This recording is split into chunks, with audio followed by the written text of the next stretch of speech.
La Bible en un an, la 23e journée, le livre de la Genèse, chapitre 46, verset 1 au chapitre 47, verset 31, le livre des Psaumes, chapitre 19, verset 1 à 15, le livre des Proverbes, chapitre 3, versets 29 et 30, l'évangile de Marc, chapitre 14, versets 22 à 52.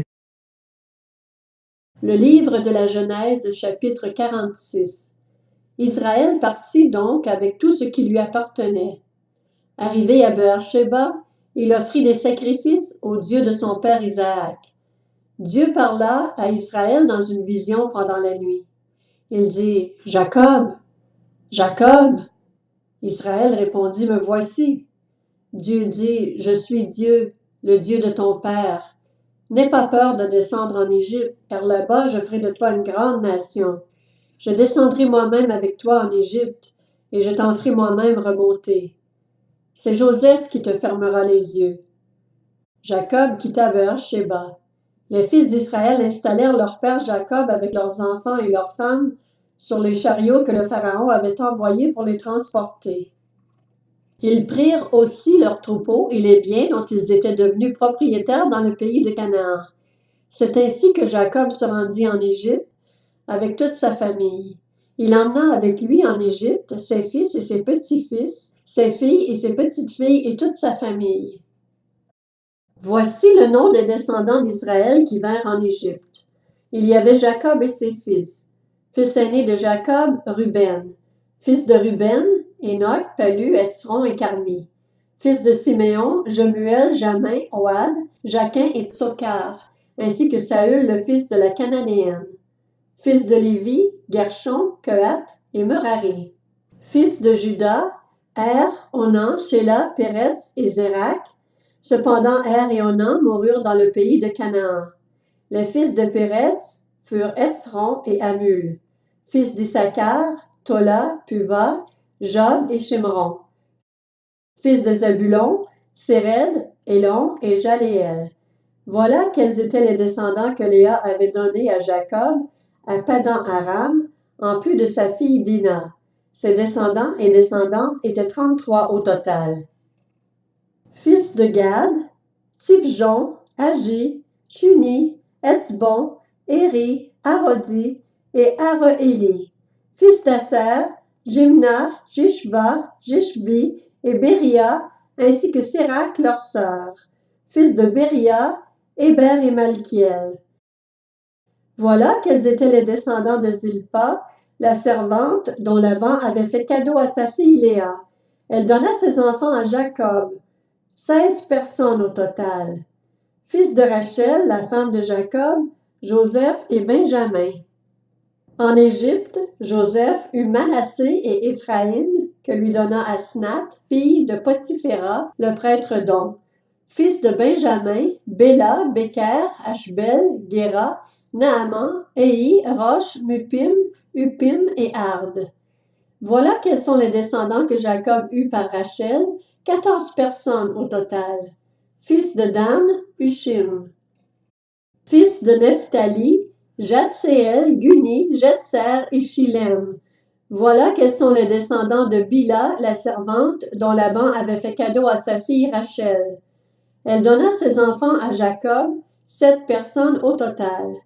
Le nombre total des personnes qui accompagnèrent Jacob en Égypte et qui étaient issues de lui était de 66, sans compter les femmes des fils de Jacob. Joseph avait 2 fils qui lui étaient nés en Égypte. Le nombre total des personnes de la famille de Jacob qui vinrent en Égypte était de 70.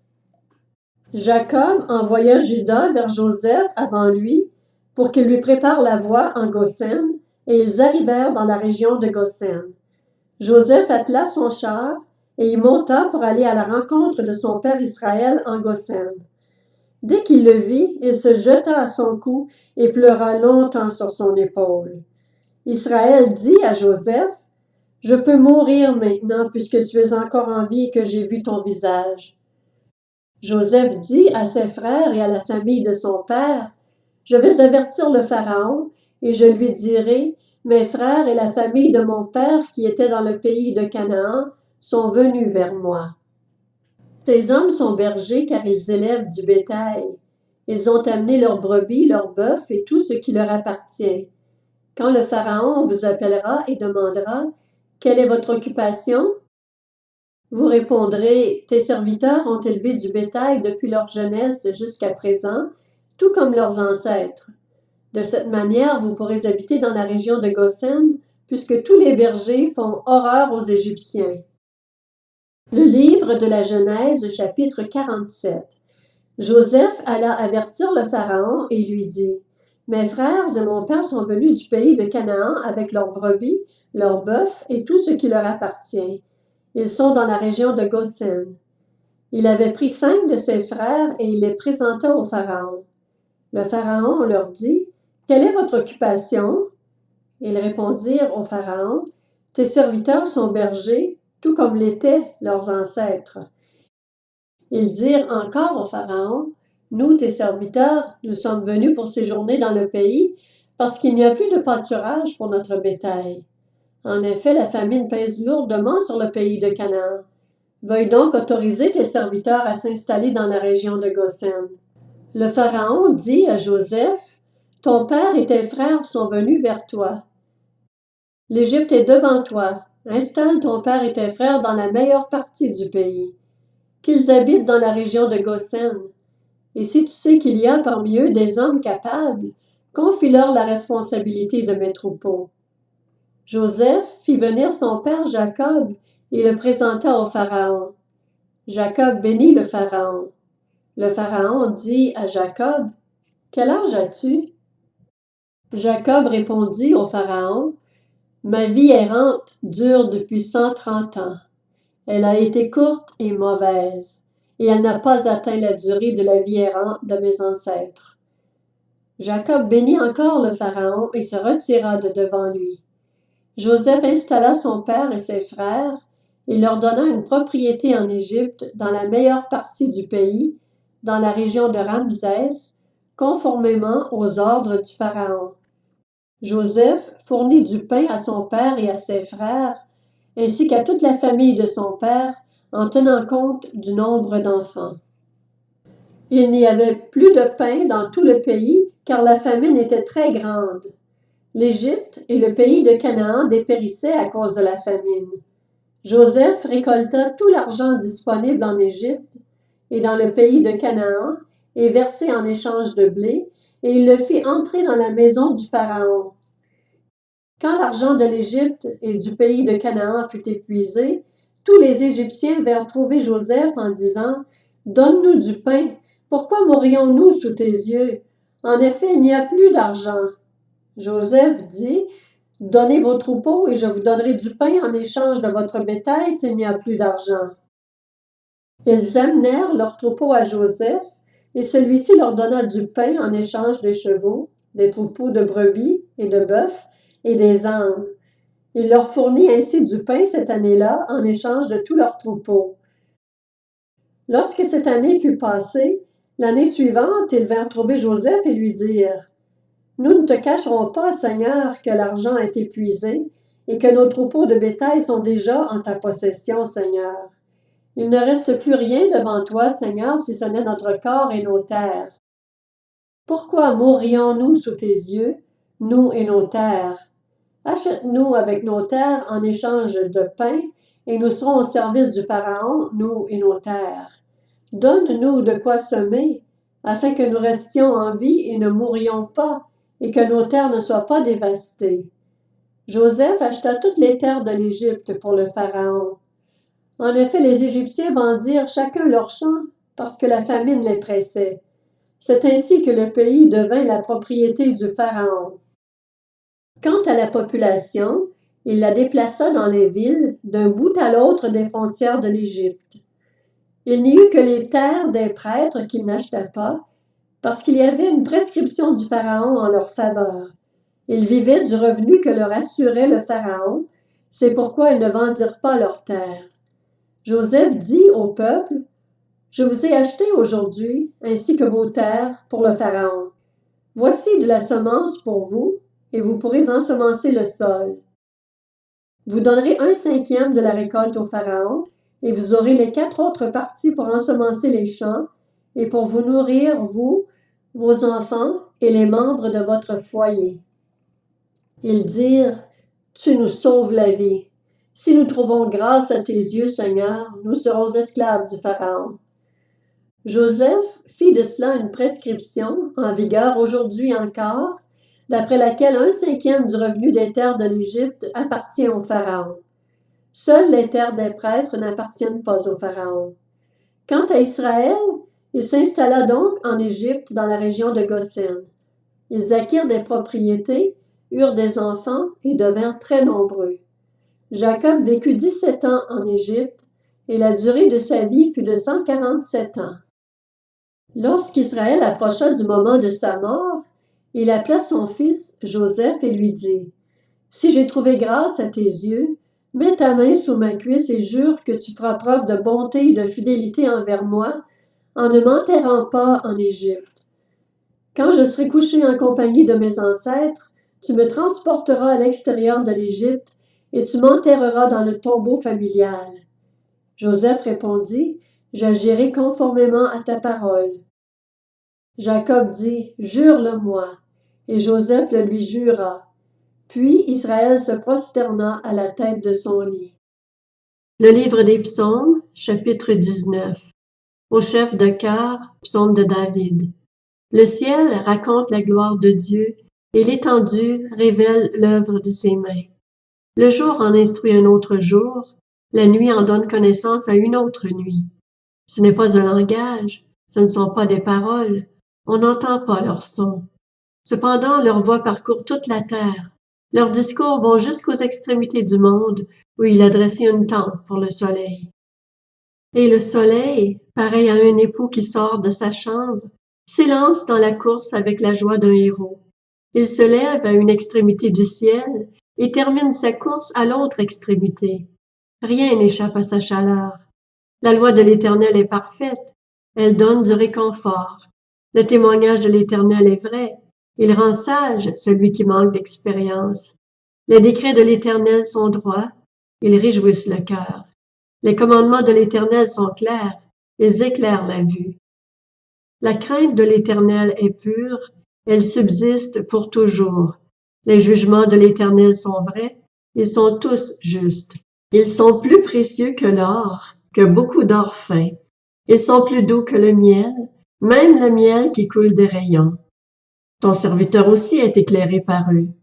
Pour celui qui les respecte, la récompense est grande. Qui discerne ses erreurs? Pardonne-moi celles que j'ignore.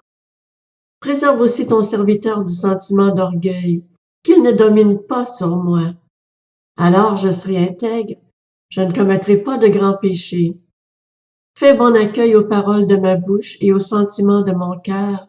Éternel, mon rocher, toi qui me rachètes. Le livre des Proverbes, chapitre 3. Ne médite pas le mal contre ton prochain alors qu'il habite en toute confiance près de toi. Ne te dispute pas sans raison avec quelqu'un lorsqu'il ne t'a fait aucun mal. Évangile de Marc, chapitre 14.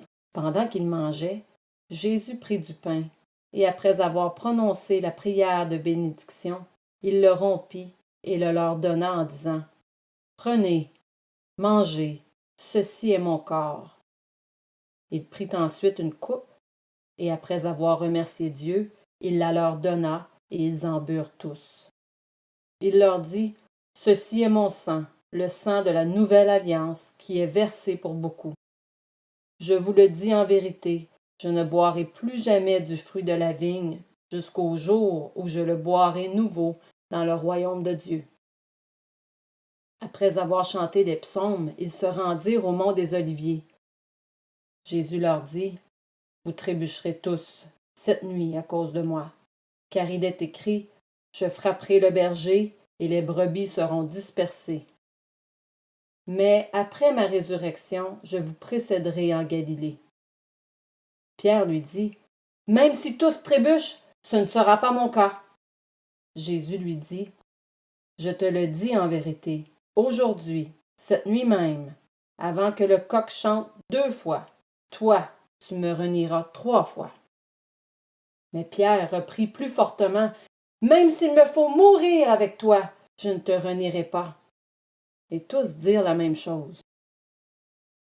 Ils se rendirent ensuite dans un endroit appelé Gethsémani, et Jésus dit à ses disciples, « Asseyez-vous ici pendant que je prierai. » Il prit avec lui Pierre, Jacques et Jean, et il commença à être saisi de frayeur et d'angoisse. Il leur dit, « Mon âme est triste à en mourir. Restez ici, éveillés. » Puis il avança de quelques pas, se jeta contre terre et pria que, si cela était possible, cette heure s'éloigne de lui. Il disait, « Abba, Père, tout est possible. Éloigne de moi cette coupe. Toutefois, non pas ce que je veux, mais ce que tu veux. » Il vint vers les disciples qu'il trouva endormis, et il dit à Pierre, « Simon, tu dors? Tu n'as pas pu rester éveillé une seule heure. Restez vigilants et priez pour ne pas céder à la tentation. L'esprit est bien disposé, mais par nature, l'homme est faible. » Il s'éloigna de nouveau et fit la même prière. Il revint et les trouva encore endormis, car ils avaient les paupières lourdes. Ils ne surent que lui répondre. Il revint pour la 3e fois et leur dit, « Vous dormez maintenant et vous vous reposez? C'est assez. L'heure est venue. Voici que le Fils de l'homme est livré entre les mains des pécheurs. Levez-vous, allons-y. Celui qui me trahit s'approche. » Il parlait encore quand soudain arriva Judas, l'un des 12, avec une foule armée d'épées et de bâtons envoyés par les chefs des prêtres, par les spécialistes de la loi et par les anciens. Celui qui le trahissait leur avait donné ce signe. « L'homme auquel je donnerai un baiser, c'est lui. Arrêtez-le et amenez-le sous bonne garde. » Dès qu'il fut arrivé, il s'approcha de Jésus en disant, « Maître !» et il l'embrassa. Alors ces gens mirent la main sur Jésus et l'arrêtèrent. Un de ceux qui étaient là tira l'épée, frappa le serviteur du grand prêtre et lui emporta l'oreille. Jésus prit la parole et leur dit, « Vous êtes venus vous emparer de moi avec des épées et des bâtons comme pour un brigand. J'étais tous les jours parmi vous, enseignant dans le temple, et vous ne m'avez pas arrêté. Mais c'est afin que les Écritures soient accomplies. » Alors tous l'abandonnèrent et prirent la fuite. Un jeune homme le suivait, habillé d'un simple drap. On l'attrapa, mais il lâcha le drap et se sauva tout nu.